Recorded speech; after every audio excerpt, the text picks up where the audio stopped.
I'm playing Jamie Shipley. He and his best friend Charlie have a fund called Brownfield Capital, and basically they get the news kind of offhand that that there's a big housing bubble, and they figure out that they need to short the banks, basically, and they solicit our friend Brad Pitt to come in and kind of work out the deals that you need to work out with the banks to make these kinds of deals happen. You know, because we have only $30 million, which in bank language is not enough to be a player at the table. You know, so we're always kind of kicked to the curb. And these real guys actually thought of themselves as, they call their self-described iconoclasts and like not Wall Street guys. You know, but and that actually gives them some perspective, I think, on where the market is headed. And you know, that's what they say, is like they like to be able to have some remove so they can see it, because if you're too close to it, you can't really see the big picture. Ben's a kind of neurotic doomsday predictor who eats only organic food and is convinced that the world's going to end any moment, you know. And so, but he used to work in a big bank, and so has connections with the banking world that Charlie and Jamie kind of desperately need in order to move on this strategy that they have of shorting the housing market, because they get so dismissed by all the banks because they're just like low time, don't know what they're doing. So they solicit his help.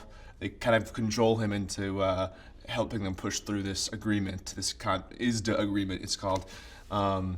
And then they're able to like actually deal with the banks as if they were like a legitimate financial institution.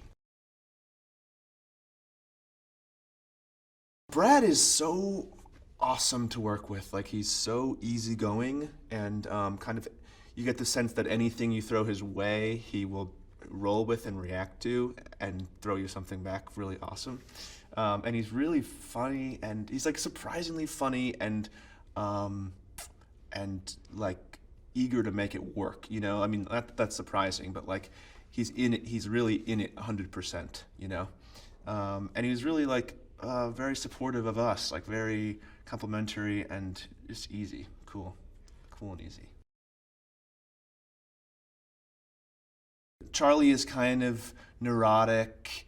He's a little like bookish almost in the way that Jamie is not. Jamie's sort of actually used to be like more of an athlete, and he's sort of a little more physical. And but Charlie is incredibly intelligent, incredibly smart, and in reality, he kind of was the first to kind of uncover this. And then Jamie saw it and helped run the numbers, and then they were both like, "Are we crazy? Is this nuts?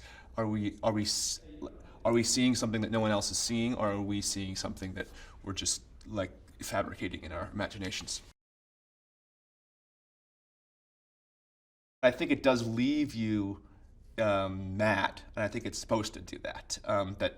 Because it kind of begs the question, like, why were we not more angry, and why did we not all like stand up in the street and like demand that things actually really change? And I think partly that's because the banks kept everything so purposefully opaque. I mean, that's why it's so hard to figure out what's happening, because the jargon is like another language. It's like speaking, you know, it's not even like speaking like Chinese. It's like speaking like the Vulcan language, you know.